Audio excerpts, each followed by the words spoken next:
Ayi Bobo. Welcome to Agua Cedito podcast show. In today's episode, we are going to explore the cosmology, the ideology, the theology behind Vodou. What are the principles that really embody this religion? And so before we get started, I always like to begin our episodes, with the right intention, the right reflection. So we're going to begin with a little bit of grounding and prayer, as we usually do. So let's start with breath. Let's breathe together 3 times today. Inhale love. And exhale fear.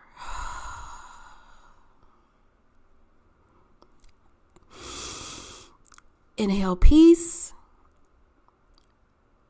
And exhale worries.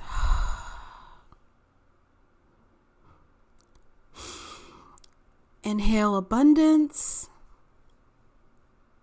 And exhale lack.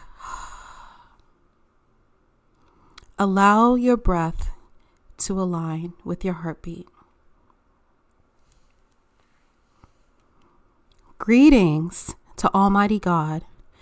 Thank you for the breath of life. Greetings to all of the divine saints and angels.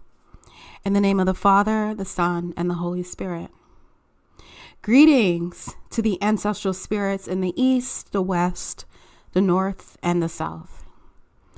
Greetings to all the ancestral spirits of the earth, of water, of air, and of fire, both known and unknown. Greetings to the ancestral spirits of our mothers, our fathers, our grandparents, and our great-grandparents, and beyond, both near and far. Greetings to all of our ancestors. Thank you for bringing us together, both near and far. We are asking for your support and guidance in this moment. Thank you for the wisdom and the ongoing learning that we are all collectively on. We are giving gratitude and thanks to all of the ancestors of our listeners receiving the messages of this episode right now. Greetings to you, our esteemed listeners. Thank you for the thread that connects us as brothers and sisters on this earthly realm. Thank you for the moment to be in community with each and every one of you. We ask to enlighten and empower our listeners with light, wisdom, and knowledge. We ask to liberate our hearts and our minds in order to connect with the divine. We ask that whatever is needed from this episode be met. We ask that whatever guidance that needs to be shared is shared and understood in this episode. We ask that whatever lessons need to be learned, be learned. Ayi bobo, ago, bo, asao, alaso, awoshenago, javodo, afutayi, bilolo, swakongo, kwa, sembo.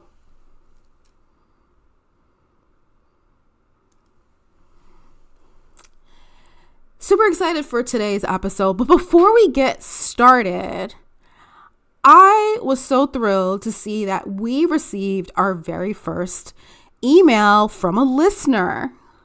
So I want to read that and just share a little bit of context from that. I was actually very surprised. We're kind of early in our podcast journey here. So to receive an email that wasn't like spam, that was such a gift. It was such a gift. So a listener writes, "Dear Agua Cedito, love this new show. Thank you very much.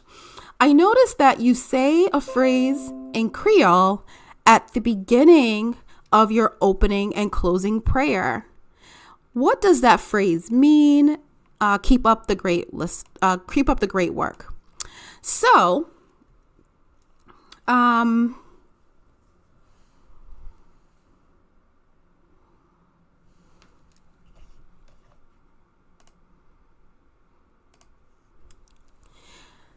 So before we get started in today's show, I'm super thrilled to share that we actually received our first email from our new emerging listener community. That was like such a thrill to see. I was actually quite surprised because we literally just started this podcast. And so to be able to check the podcast email and it not be like just spam, that was such a gift. But I wanted to read it out loud and answer the question that this listener shared with us. So the email writes, "Dear Agua Cedito, love the show. Much needed. I noticed that you say a phrase in Creole at the beginning of your opening and closing prayer. What does that phrase mean? Keep up the great work." So thank you, listener, for this specific question. What I say in terms of those words. So for other listeners that are, maybe tuning in for this is your first episode, typically after my prayers, I kind of say the prayer in English. And then I say a string of words. So you may hear me say like, "Ai bobo, ago, bo, asaho," etc., etc. So each of those terms that I say, they are a collection of affirmations or acknowledgement. So kind of think of them similar, like let's say if we were to compare it to like a westernized perspective, if someone says amen, right? And amen means like so be it. Or it is so. And let's say in the Yoruba tradition, for example, you may hear people use the word ashe, which also means so it be or be it so. It's essentially it's a series of different affirmations. And so similar to kind of the amen or ashe, we use these different collections of words in ceremony. We use them in prayers, as I've been doing on the show. We may also use them in rituals, and they really are to signify like how we agree, we accept, we honor the laws. Ai bobo is the most commonly used affirmation and most widely accepted affirmation. But the other terms or the other the other kind of phrases I share are also affirmations that represent different nation. So there's what we call like nation or nations within the Vodou pantheon.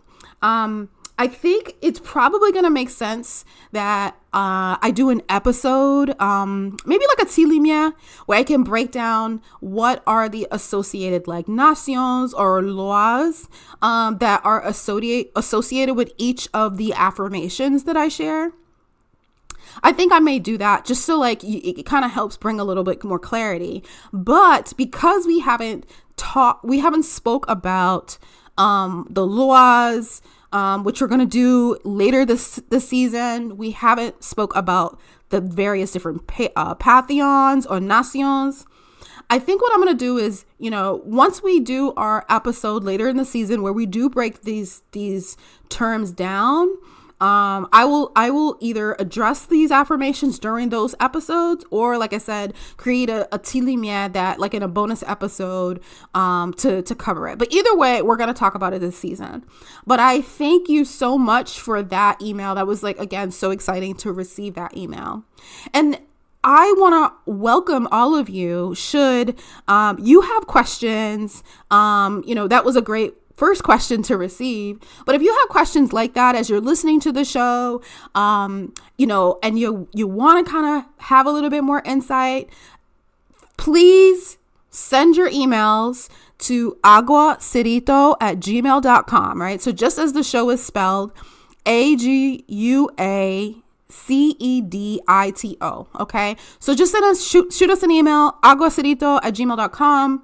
I will check the email and I'll make sure to respond, and, we'll make sure that, the questions that you ask as well, if it makes sense, we're going to also answer them in an upcoming episode. All right. So wanted to share that again. That was really super exciting. Okay. So we're going to talk about, the principles of Vodou, the cosmology, theology. So this is going to be a very, what I call a grounding episode, right? Haitian Vodou is so much more than a religion. And I think I've mentioned that a couple different times, right? It is a way of knowing and being in the world.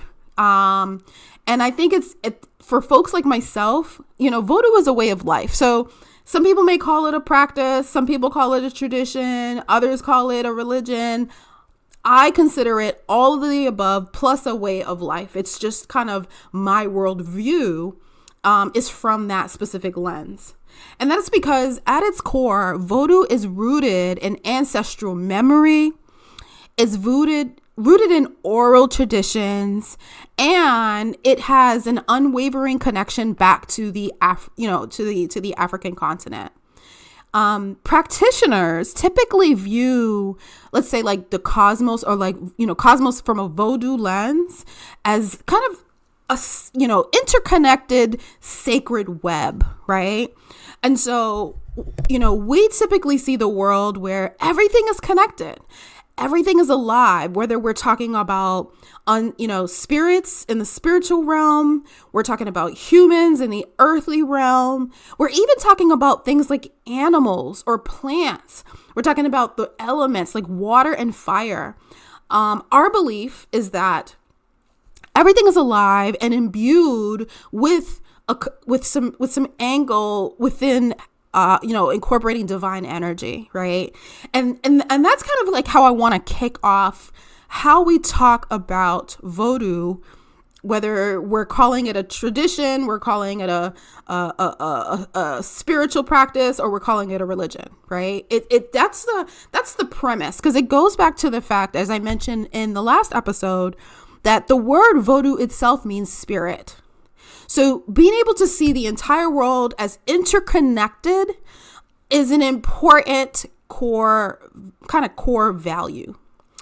And I think for this episode, just to kind of create a little structure to it, I decided to create what I call kind of 12 core principles that are fundamental, not only within Vodou cosmology, but also just in terms of, there's a direct connection also to just African spirituality, right? So African spirituality and Vodou cosmology, in my humble opinion, are kind of parallel. They're interconnected. And we know just from the last episode that Vodou, that, kind of was transformed into Haitian Vodou after the transatlantic slave trade, there has been some nuances of the cosmology as a result, which is why I'm calling them two distinct things, right? I'm calling African spirituality as one and Vodou cosmology as the other, but in theory, they are interconnected. They are not separate, okay? So I just want to kind of share that as like a a high level way to kind of think about this. Okay. And so as I kind of thought about what are some of the key principles that are core to this practice? I came up with these principles. They are in no particular order. There's not one that, let's say, necessarily outweighs the other. But they are what they are. And so, I'm going to go through them, and chances are, again, I'm kind of speaking about this from my lens, but chances are there may be other core principles. There may be others that I may have forgotten, or others that people are aware of. So I'm not going to say that these are the only, again, this is not absolute doctrine, but this is an interpretation, let's just say. Okay. So we're going to kick it off. We're going to start with principle 1.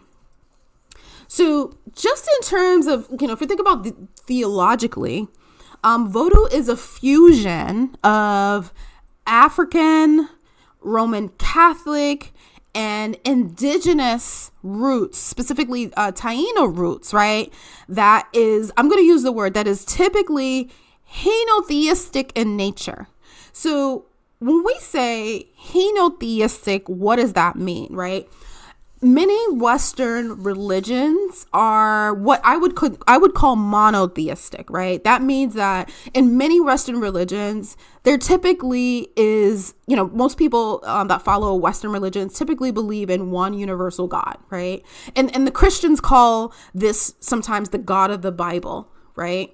So to be monotheistic is to believe in one universal God and no other deities or spirits. When we think about henotheism is really the belief in a supreme God while also acknowledging the existence of other spirits, deities, or other gods, right? And we see those interpretations in other religions. So when we think about Hinduism, or we see certain specific sects in Buddhism, we sometimes see this henotheistic nature, right? And that's a little different than what individuals may say as polytheistic. So polytheistic is there being kind of the belief of many different gods, and many different gods kind of at the same kind of level, if you will. Henotheism is the belief, okay, there is a central supreme being, and beneath, like kind of beneath or behind that central supreme being are other manifestations of that supreme being, but with different energetic signatures.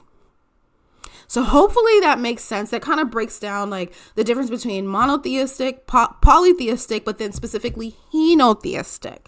I was really proud last semester. I learned about henotheism because I always thought Vodou was polytheistic.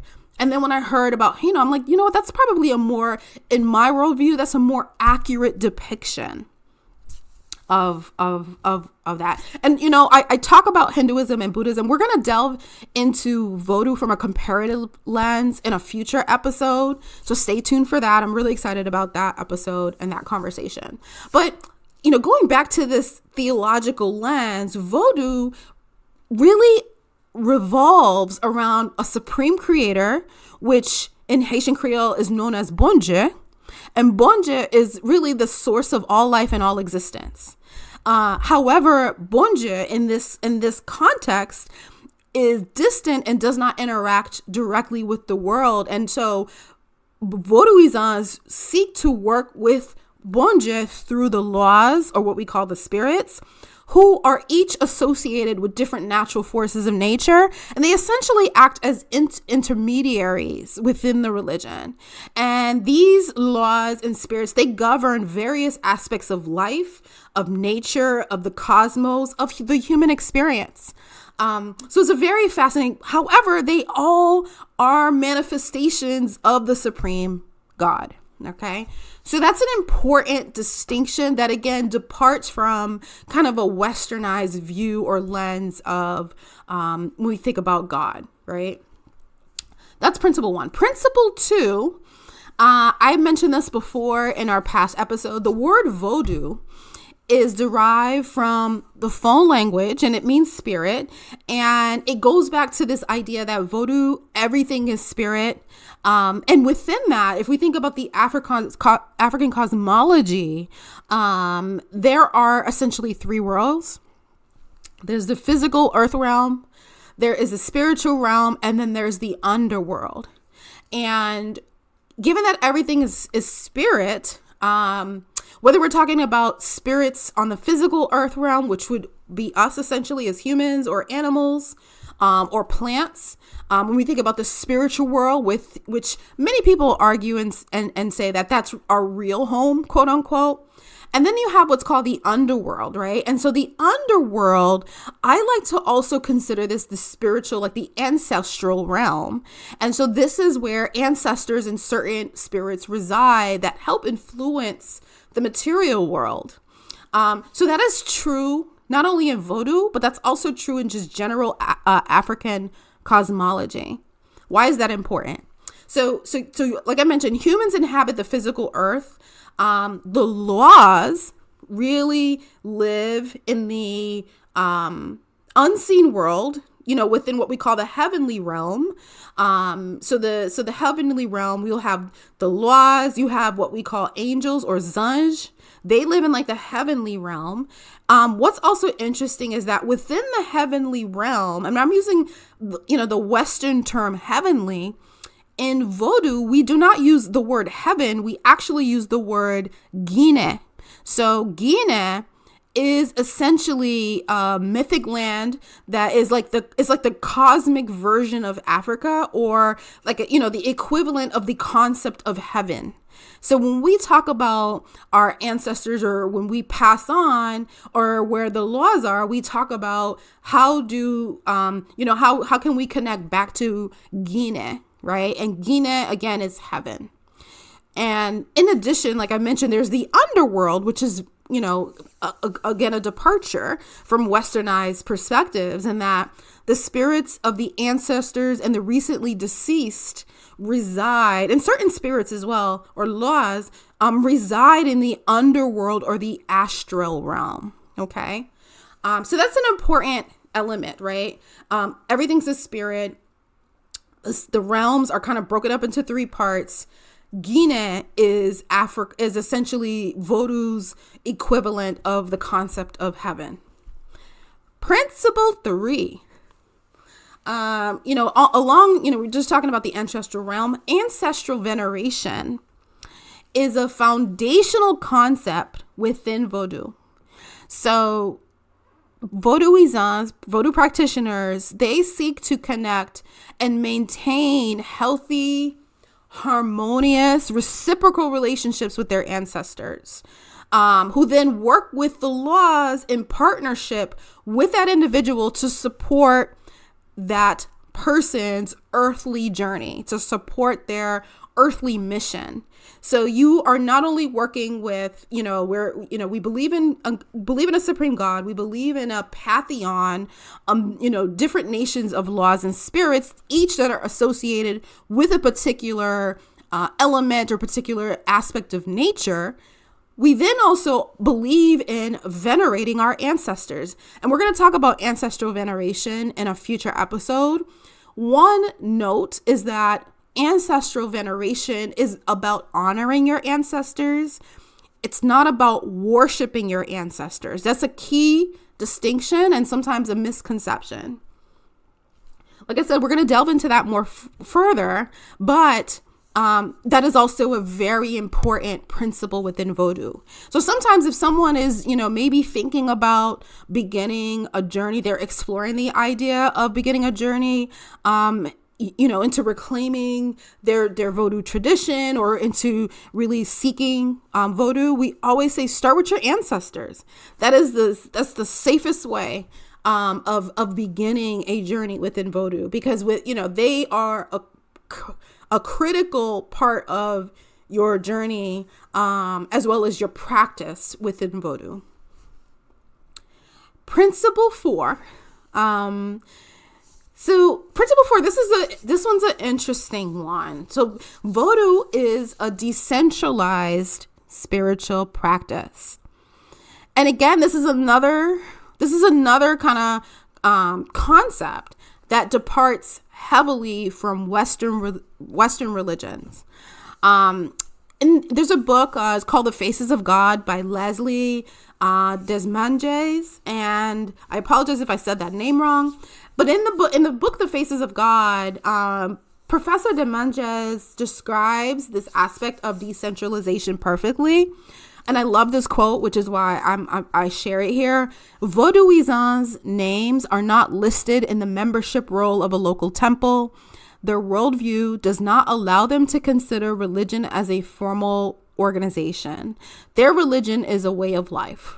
So that was quote unquote. So I think that is such a great quote, and it really summarizes this idea of decentralization. So when we say decentralization, that means in Vodou, there's essentially no centralized governance model. There are no centralized leaders. There are no kind of centralized, widely accepted centralized authoritative figurehead of the religion. Even though in the past, let's say in the past 15 years or so, there has been efforts in certain sects, in certain lacus, there's been a call to create more structure. There's been a call to kind of try to organize in certain regions. But for the most part, there is no centralization. And while there are dozens of books about Vodou, about, researching Vodou, there aren't any centralized sacred text. Like when we look at, religions that have, let's say, a Bible or they have the Quran, there is no centralized like sacred text. You may find text at the local level that different lacus or regions have, but there isn't one that's like a widely accepted across the religion.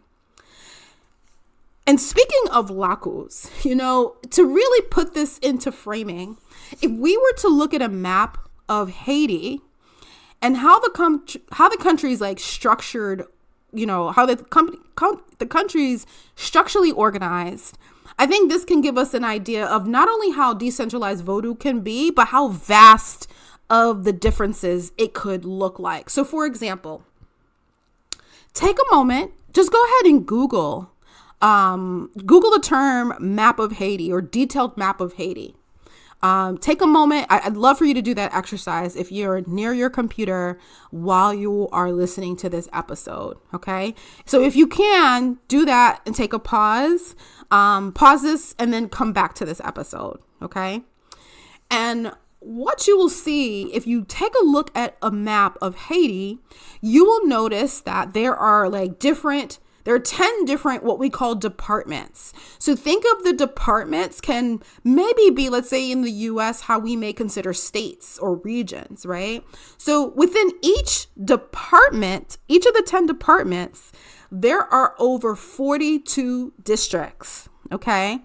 And then within each of the districts, it further breaks down into over 146 communes, which communes are kind of like subdivisions of the districts, okay? And if we take those 146 communes or district subdivisions, if we break that down further, there are over 575 communal sections, okay? So that's kind of how Haiti is structured. So there's 10 departments. Within those 10 departments, there are 42 districts. Within those 42 districts, there are 146 communes. And within those 146 communes, there are over 575 communal sections. And if we go back to this idea that Vodou is decentralized, think about it. Practitioners in each, whether it's department, it's the district, it's the commune, it's the communal section in Haiti, have slight nuances in how they practice the faith. So let's say if you take the North, you take a Vodou practitioner in the North, what they call their spirits may be different. How they practice, the colors that they associate to certain spirits, the calendar of let's say spiritual observances, the roles that they play. Imagine that. Imagine even, all the things that we're going to be talking about over this podcast. Imagine even the name of the spirit or loi may be different depending on the department, the district, the commune, or the communal section. Okay. So it's really interesting at the department level if we go back up to the 10 different departments, literally in the 10 different departments, there are hundreds of ancestral and spiritual lacus at that level, each practicing different ways. And I think that's really fascinating, right? So it's not just how they perceive the spirits that could be different. It can also be how their ancestors are venerated, how the laku is maintained and structured. So it's safe to say that while, yes, at a meta level, Vodou is decentralized, however, the key, and again, this is my perspective, the key is that there is centralization at the local level.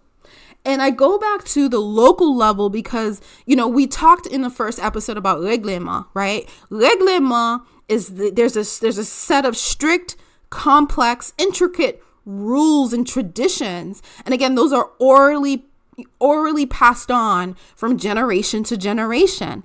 Guess what? Every single laku, whether, we're talking about ancestral laku, spiritual laku, some people may call them habitations, they each have their own prescriptive and sometimes very strict règlement rules, règlement tradition, règlement ways of practicing.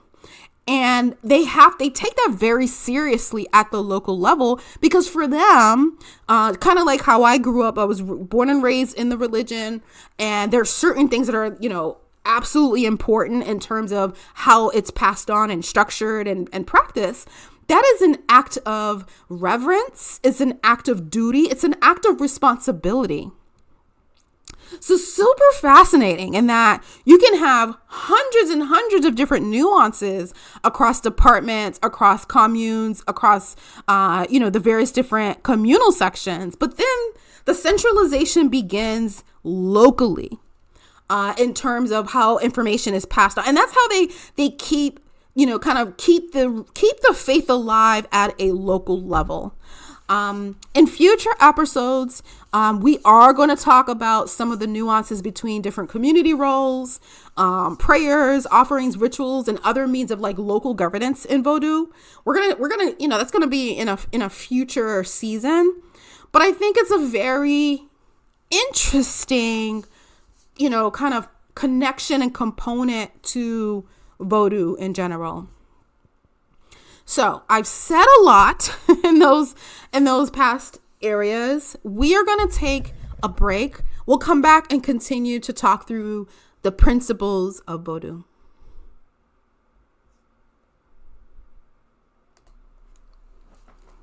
Principle 5. So Vodou, and I think in general, African spirituality tends to be a very flexible system and highly adaptable, right? There's a very highly adaptable framework that often blends into other religious systems such as Islam, Christianity, and Hinduism. So we typically see Vodou, not only Vodou, but also just African spirituality in general, typically being flexible, which again is a departure from maybe a westernized perspective where it may not be as flexible to merge with other religious systems. Specifically, Haitian Vodou is syncretized, I should say, with Roman Catholicism. And it wasn't kind of done just as a nice to have option. It was done as a means of survival of the faith tradition on the island of Hispaniola. So I think it's really interesting in that coming from Africa, Vodou, right, or I'm going to say Vodun, was already had in this built-in fluidity to it that allowed the syncretism to take place in order for it to survive persecution. So I think that's, again, very, very interesting. If we go to principle 6, and we start to think about the actual Haitian spirits, or what I call the lois, right? Each loa, they really represent complex archetypes. And we are going to take time, as I mentioned in other future episodes, other seasons, where we're going to unpack the aspect around the laws, because the laws are essentially kind of similar to ancestor veneration laws. And we don't say worshiping the laws, we say serving the laws. So I serve the spirits, right? So in terms of serving them, part of serving them accurately, depending on your habitation or your laku, or your société, is to understand the complexities of the archetypes that they embody. So for example, there's Papa Legba, And Papa Legba is considered the gatekeeper or the communicator, within the Vodou cosmology. We also have Dambala, right? So Dambala is also another archetype, another law that is considered like the guardian of the cosmos and of knowledge. You have Agua, right? Agua is an archetype that embodies the sea, right? Is the master of the sea, is the king of the sea. So those are just some examples. And I know, like I said, we're going to talk about these laws, these spirit mores, but the key is in this principle is that the more you understand the various different laws or spirits, and you understand your family's ancestral relationship with these spirits, that allows you to have a command of your own personal connection with them. And that is one of, that is the heart, one of the heartbeats of the Vodou theology. So for what that means in like practical terms, my relationship, I just mentioned Legba, I mentioned Dambala, I mentioned Agua. My relationship with each of those archetypes or each of those laws may be very different from my colleagues, or maybe very different from another brother or sister, spiritual brother or sister that I have. Because again, it's all about aligning to these archetypes or these laws as they align with the ancestral lineage of your family, of your habitation, of your laku, of your societe, or your temple.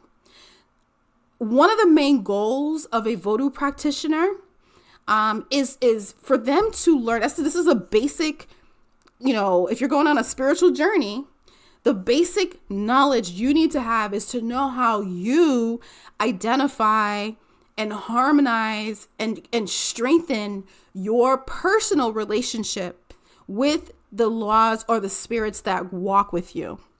That is one of the ultimate goals of a practitioner, right? That's a basic goal that allows you to create alignment, right? So again, this goes back to the more you know about yourself, the more you can align with the spirits that walk with you on this earthly journey. The more you know and are aware and build healthy relationships with your ancestors, the more you can harmonize and align with the spirits that walked with them. So that's a very important, core principle to be aware of. Principle 7. Another principle that I think that's important is kind of understanding the cyclical nature of life. In Vodou, life is sacred, yet it is cyclical. And when we say cyclical, meaning that many Vodouisans believe in reincarnation. Many Vodouisans believe that death is not the end, right? But it's actually a transformation. So we go back to this idea that our ancestors, the laws, the Zanj, they return to Guinea, right? Guinea is akin to heaven. And so death is not an end. It's rather a transformation, or it's a return to Guinea. And Guinea is where spirits reside and souls return to rest, to find rest and renewal, which again is different from the underworld, which we had talked about, right? So when we think about life and death is not about a place of separation, but it's actually one of connection, where we are all interconnected. So remember, within Vodou, it is an interconnected web, right? Whether we're talking about the spiritual realm, we're talking about the earthly realm, or we're talking about the underworld realm, the ancestral realm, they are all interconnected. And so death is not considered the end.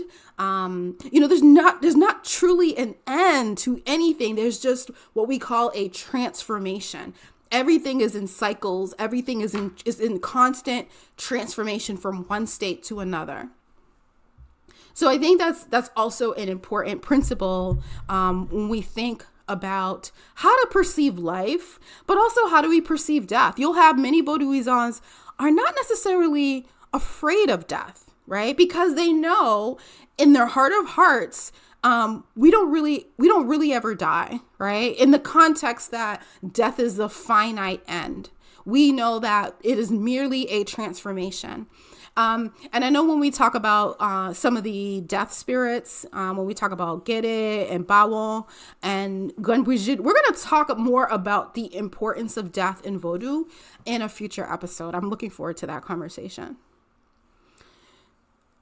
Principle 8.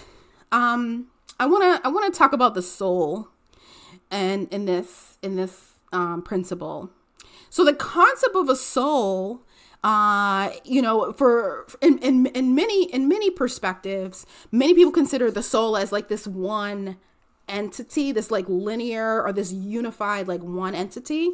And the soul is in Vodou is actually not singular, but it's actually a pluralistic construct. And the soul is really what helps connect an individual across the realms.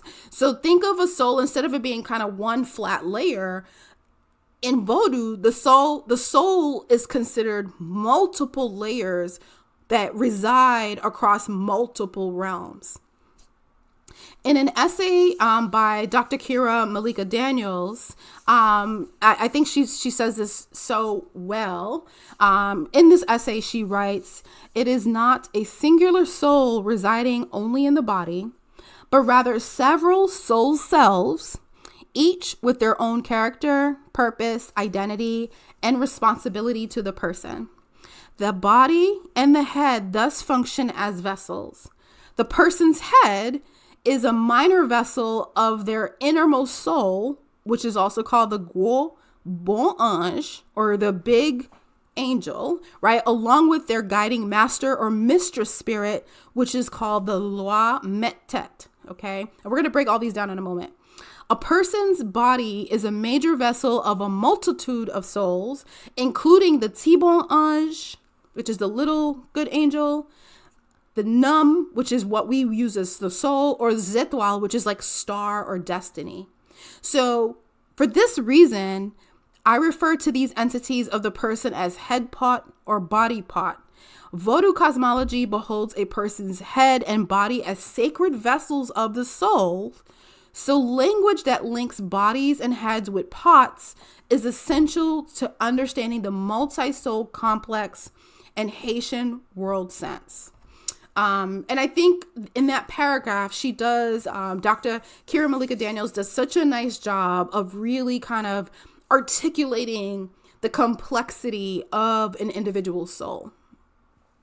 So if we were to kind of break this down even further, and it may make sense for me to do like a tea lumiere on the soul, let me know. Feel free to send me an email if you'd love for me to like go deeper into this.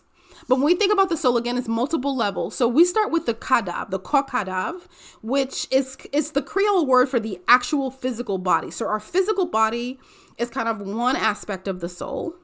Then we have what's called like the num, which is what the typical English translation to be soul.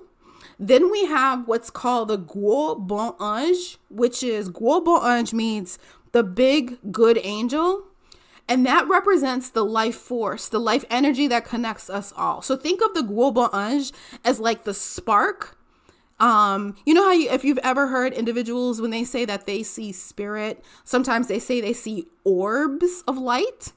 So in Vodou, that orb of light would be translated as the Gros Bon Ange, right? That's that universal life force, that life energy, that orb, that spark. And then the other aspects of the soul, we have the Tibon Ange. So that's the little big angel. And the Tibon Ange layer is pretty much the essence of that individual, right? So that's how, I have a personality. I have like my individuality, my likes, dislikes. I have stored memories of my life experiences.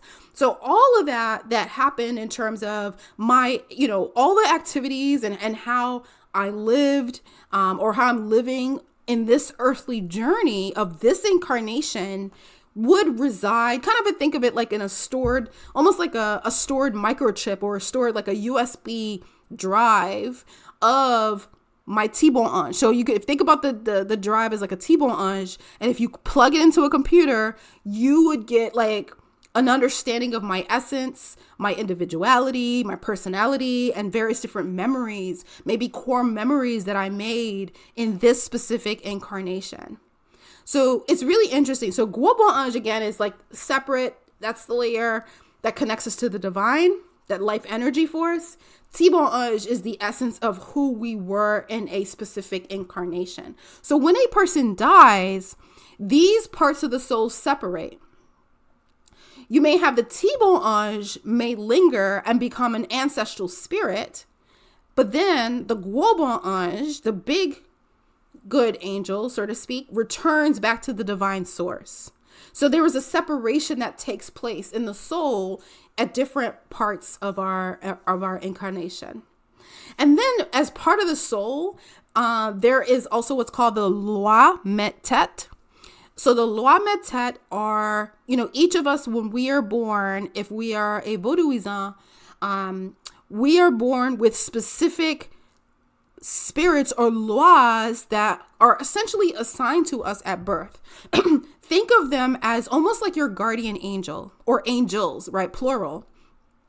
So from birth, you've already been assigned specific angels, or what we call Loi Metet, that are essentially the masters of your head. These are the laws that from the time you were born until the time you pass away, they are consistently with you.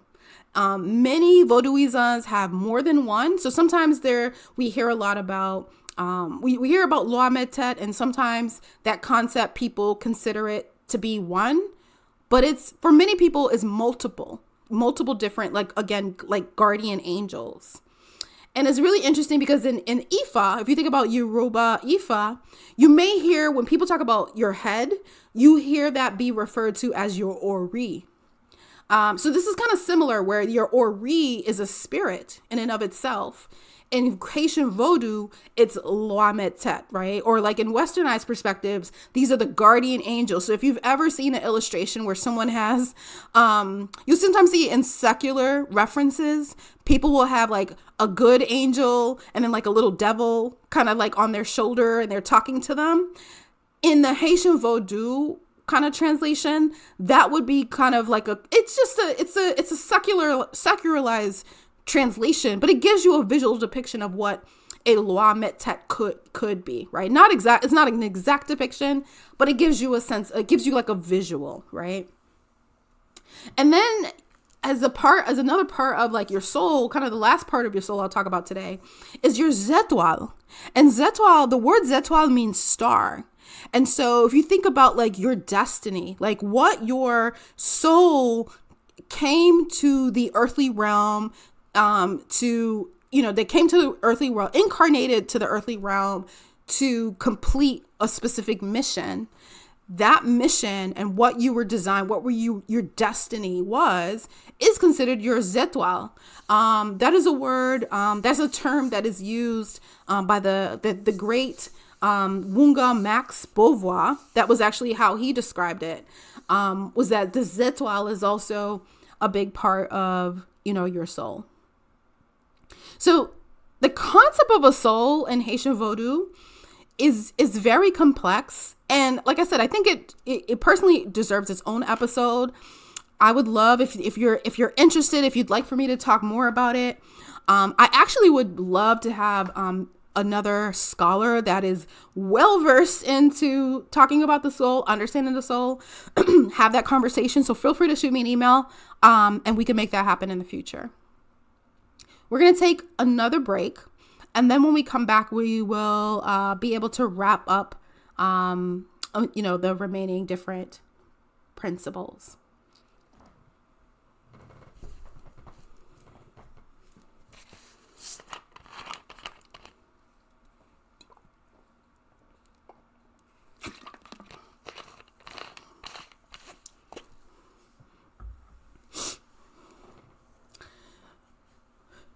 Principle number 9. So we've already established and talked about in Haitian Vodou, everything is spirit, everything's interconnected, and everything is energy, from humans to trees to the water to all of the animals on earth. In principle number 9, You hear Vodouisans constantly use the term honneur, respect.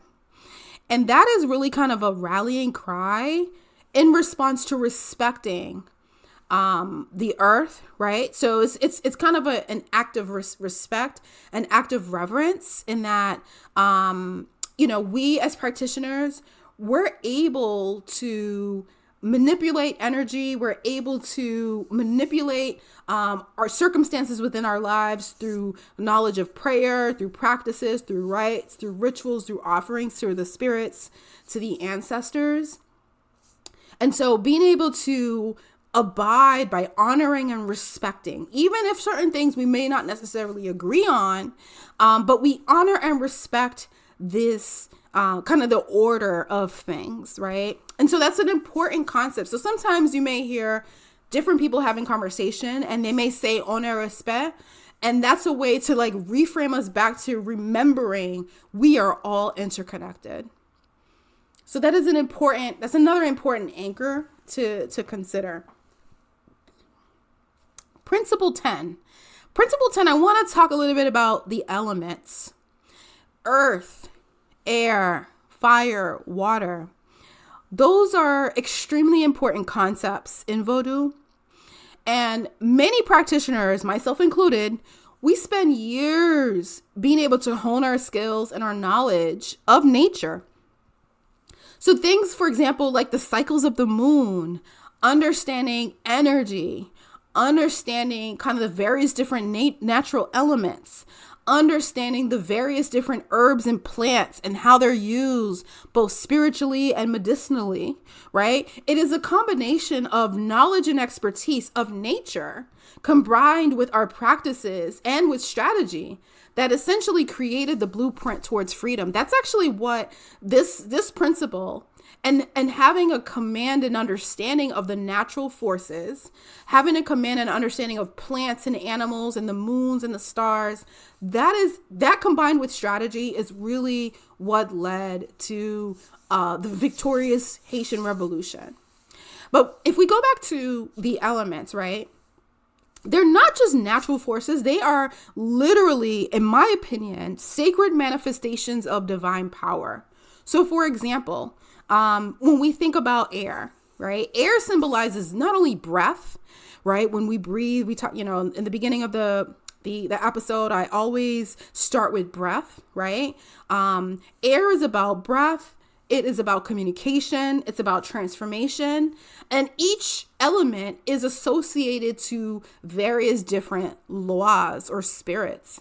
So air is associated with Papa Legba, right? Because Papa Legba, he opens doors, his pathways, his communication, also associated with Dambala, right? So being able to recognize these natural forces and knowing how they align across the cosmology is extremely important. Earth represents stability, fertility, and grounding. So it's tied to laws like cousin. So cousin is the law of agriculture and business, amongst other things. But knowing that earth, right, when we talk about the dirt, when we look at items that are created with earth, right, that represents stability. Fire embodies passion. Fire is also about transformation, is about strength. It's about purification. And this element is linked to Ogu, the warrior spirit, the war spirit, right? And there's many other spirits that are also embody fire, the fire element. Water signifies intuition, healing, emotional depth. And water is ruled by spirits like Agua and La Siren, amongst others. There's many other laws and spirits that embody the water element, right? And if we think about spirit, right? So there's sometimes discussions about spirit being the fifth element.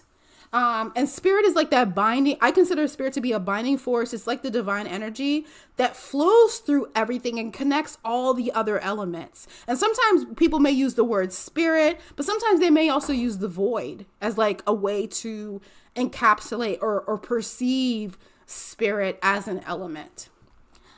So having command of all of these different things combined is really an important anchor within Vodou theology. Principle number 11. So principle 11 is, I like to use the word balance. Balance is a foundational concept in Vodou. And I think balance is one of the reasons why knowing your family's ancestral faith practices and their règlement is important, right? Because it allows you to maintain balance, the necessary balance you need to have optimal spiritual health and optimal well-being for yourself, for your family, for your spiritual community, for your laku, right? Practitioners in Vodou believe that maintaining harmony, right? You're going to hear words like harmony. You're going to hear words like alignment. So maintaining harmony and alignment with the physical and the spiritual worlds, between the living and the ancestors, is one of the goals of many of the work, many of the practices that are done. If a person or a family or community is experiencing, it's believed, I should say, that if a person, a family or community is experiencing, a lot of hardship or illness or constant conflict, especially if it's generational, it's sometimes believed that there may need the root cause needs to be determined in order to restore balance and harmony spiritually to that lineage. That sometimes that is sometimes one of the goals, right? So it's not just looking at it from a healing perspective. It's like, how can we maintain harmony and balance and well-being, right? And so the goal of achieving this like spiritual balance is one of the main roles of healing in Haitian Vodou. Balance is also reflected in Vodou cosmology in a lot of other ways. So for example, we see it reflected in the interplay between feminine and masculine energies, which are sacred yet complementary. For example, in feminine energy is often associated with like nurturing, intuition, creation, whether masculine energy is tied to protection, action, and strength. And together they form, kind of a duality of life. So that's an important kind of nuance to be aware of when we talk about balance. We see this balance when we think about the incorporation of the 4 elements. For example, in ceremonies, practitioners may invoke the 4 elements to restore balance and connect with spirits. So we see that in just the gestures and the rituals and the rites. And again, that can be done differently from laku to laku. But again, you'll see that individuals are using different aspects of different elements to create that balance. We also see balance represented in the cardinal directions, right? So cardinal directions, when I say cardinal directions, I think about the east, the west, the north, and the south. Each direction holds a specific spiritual significance and correspondence to the elements. They hold significance and correspondence to the laws, to the different stages of life in a particular incarnation. So it's really fascinating. So let's say, like, for example, the east is associated with beginnings and the sunrise. So if you think the sunrise is in the east, it's a form of renewal. You think about the west represents endings, the ancestors, Guinea, right, which is heaven. The north represents guidance, stability, and wisdom. And then south direction represents passion, growth, and transformation. And so in rituals, you may see Vodou practitioners orienting themselves to these different directions, aligning their intentions with the energies that they represent. And this is again why centralization locally and having règlement and following règlement becomes extremely important. When you start to think about, wow, within Vodou, they are balancing across multiple realms. In Vodou, they are balancing the use of herbs and plants and animals spiritually and medicinally. In Vodou, they are managing and balancing the 4 elements of the earth and the cosmos. They are balancing the cardinal directions, and they're balancing and making sure that they not only understand the laws and the spirits in terms of the complex archetypes that they represent, but what are the complex archetypes that they represent for their ancestral lineage? So when you start to kind of put these puzzles together, you start to see why centralization and understanding your family's reglement becomes extremely, extremely important to having a harmonious, balanced approach to your faith tradition. Aye, bobo. All right. We're going to go to now principle 12. So principle 12, Vodou is an embodied living religion. And when I think about an embodied living religion, Vodou is a feeling, right? You feel Vodou through your breath. You feel it in your emotions. You feel it in your prayers. You feel the vibrations in your meditation. You can feel them in your song and your dance and your movement and just energy. It's typically felt. And some people have those vibrational energies more so than others, again, depending on, their how they're designed, their personality, et cetera, et cetera. But you experience Vodou in your body. You experience it in your aura. You experience it in your soul. And Vodou is about action, right? So think of the concept. There's a Western phrase that says, "Faith without works is dead." That is very true. It holds true in Vodou as well, because while you can pray about things and you can pray and ask for things, you must also work for it, right? You cannot expect to have a particular goal or ask for a particular item without being willing to work for it. So that is very true. Vodou is about action. But again, it goes back to not just any action, it's about the right action to achieve a balanced outcome. So being able to understand that concept is important. I emphasize that because there are some religions where people essentially, they pray and they expect that their prayer is enough, right? They pray and then they expect for results.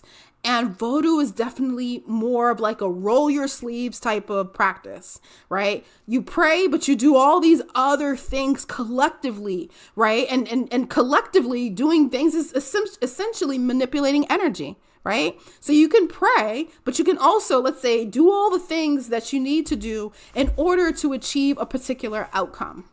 Whether that is you're looking for a job, you are wanting to get promoted, right? You are wanting to start a family, right? So there's certain things you would do. Let's say if you're looking for a job, what are you going to do? You're going to update your resume, right? You're going to make sure you have the right types of interview clothes, right? You're going to make sure that you connect with your references so that if they get a phone call, they're ready to like give a great recommendation for you, right? So you're going to do all these steps. You're going to send the follow-up thank you emails after your interview, right? So in addition to praying, right, for a certain ideal job or a certain like salary or whatever you're looking for, you do all these other steps in order to ensure that your prayer is met with success through action.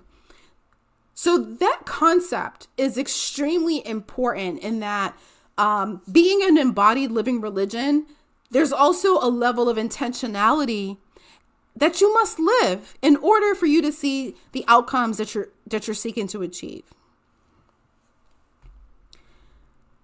Principle number 13. Vodou is also about relationality.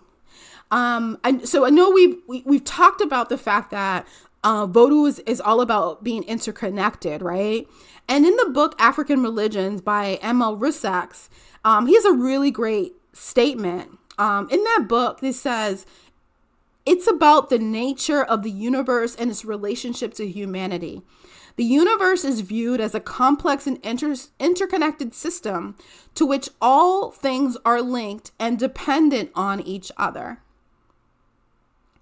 And I think that is very true of Vodou. So relationality in Vodou is also, I feel like we've been talking about this, but I want to make it more explicit.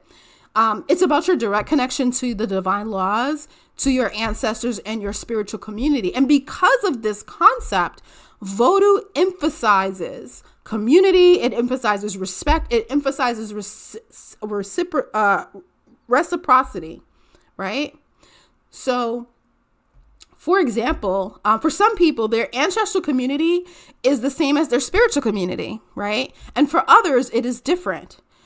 So it's really interesting in that knowing that you are not on a lone island, right? You're not kind of, you're not just living for yourself, right? Vodou is about giving and getting, right? It's about you giving and offering and being able to receive as well.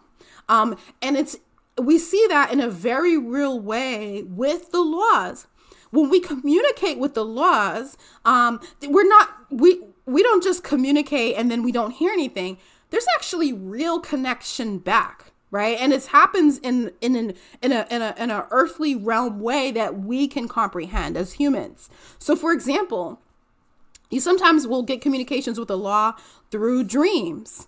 You sometimes will have communications with the laws through someone being mounted. We're going to talk about mounting and possession in the future, but that's when an actual law or spirit enters the body of a human being and they communicate directly with individuals. So that's sometimes a form of communication. Another form of communication could be through divination. Another form of communication can be signs. You can have visions. You can have day-to-day just synchronicities take place, right? So we're going to talk about mounting and possession and divination. We're going to talk about that in the future. But I think it's important to understand that relationality doesn't just stop with human to human connection. We see that relationality, that reciprocity take place human to divinity, divinity to human, right? And there's like a give and get that takes place in terms of to continue and strengthen. And we as practitioners seek to create that relationality through ongoing contact with each other, ongoing contact with our divine, ongoing contact with our ancestors through these various different communication channels. Super, super important to realize. We're almost there. We're almost at the end here. So principle 14, understanding the concept of time in Vodou is different. We sometimes think of time to be linear, right? If you think about the Gregorian calendar system, and for us humans, we mark time measured by milestones. We measure time with like 24 hours, let's say, in a day, or how many months or weeks. We measure time through seasons. When we think about time in Vodou, it is more of like stages or life milestones or life seasons or rituals.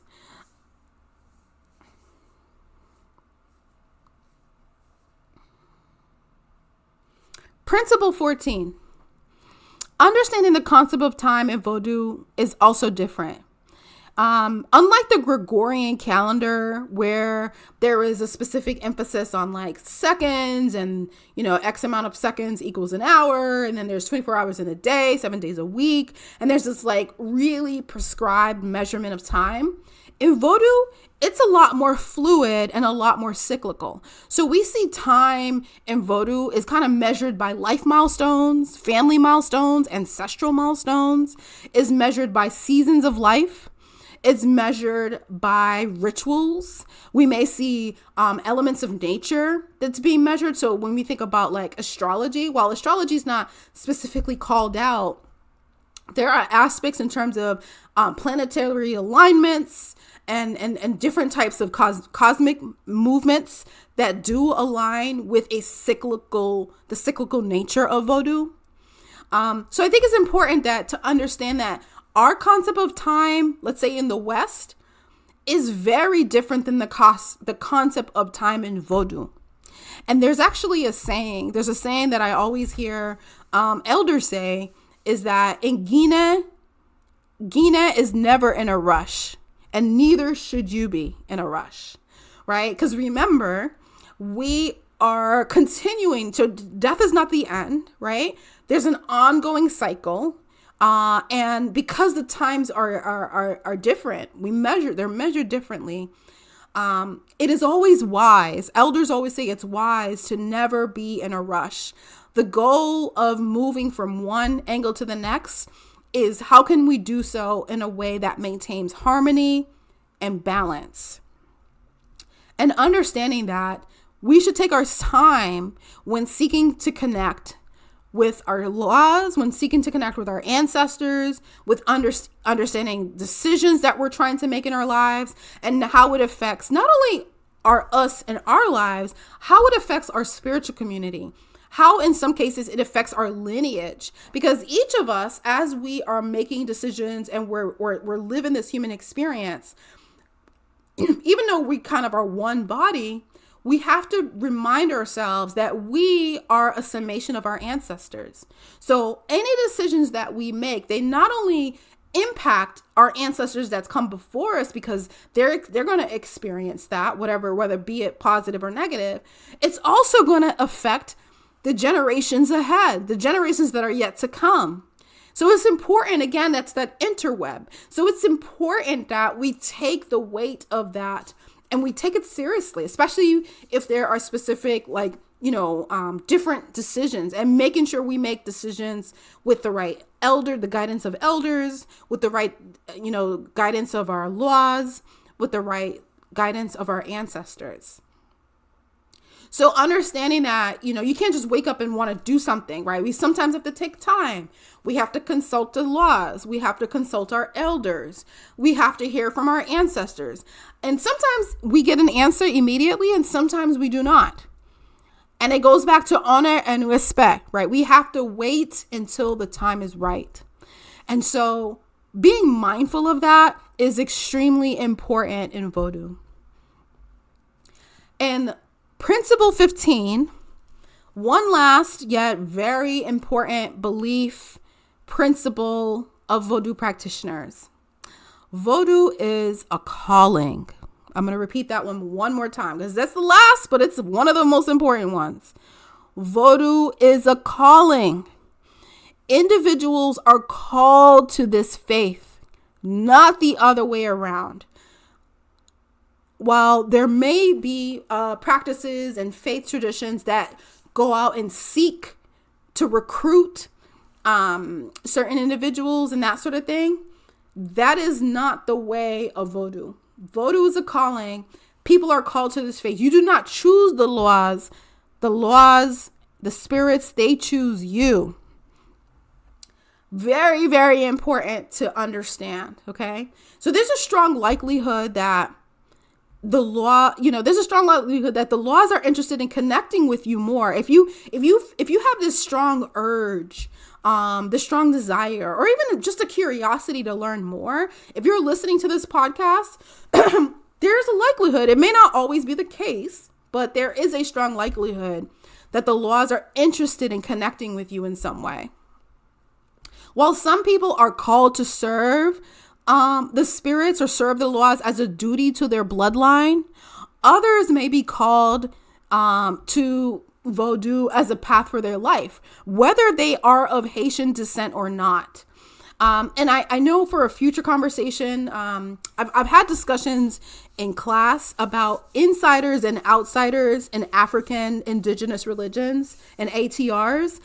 I would love to have a conversation about that with other scholars. So that's probably gonna be a separate episode. But as in terms of my worldview, some people are called to Vodou because it's in their bloodline, and others are called, and sometimes they are not even of Haitian descent, right?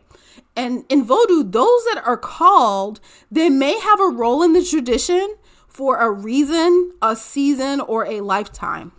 Only God and only the laws know the grand cosmic plan, right? But it's important to understand that Vodou is a calling, okay? So each person's calling in Vodou is different. So I think it's one of those things. It's not a tradition where, oh, I see such and such is practicing this way, I'm going to practice the way they practice. No. That's not how it's done, right? It's more of how can we understand and connect with ourselves. So starting a path on Vodou is really starting to sit with yourself. Understanding yourself more, understanding your ancestors, your lineage more, and connecting from within that really gets you the answers that you may seek. All right.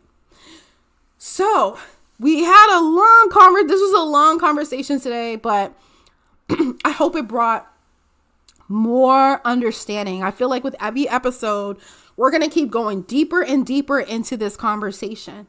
Vodou, again, is a living, breathing system of spirituality that honors the sacredness of life. It honors the wisdom of our ancestors, and it honors the interconnectedness of all things, all living things.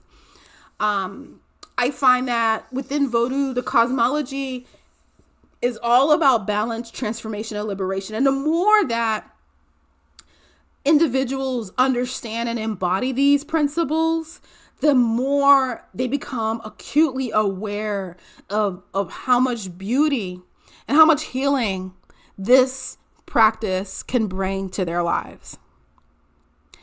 That's it for today's episode. Again, I hope you learned a ton. As with every episode, we are going to close in prayer.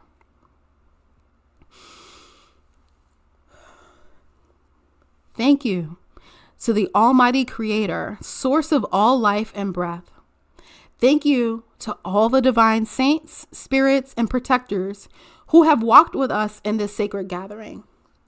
Thank you to the ancestral spirits in the west, east, north, and south. May your presence continue to guide us as we move forward. Thank you to the spirits of earth, water, fire, and air, both known and unknown, who sustain balance in every moment. Thank you to the ancestors of our mothers, our fathers, our grandparents, and our great-grandparents, whose wisdom and sacrifices have paved the way for our existence. Thank you to all of our ancestors, near and far. Thank you for encircling us with your love, your strength, and your internal guidance. We give gratitude for the unity we have shared and for the wisdom that has been revealed in this moment. We release ourselves into the world with your blessings, asking for your continued protection and guidance as we walk our path. We honor the thread that connects us all as children of this earthly realm and as spiritual beings beyond it. May the light of wisdom, the power of courage, and the bond of love remain with us as we part ways.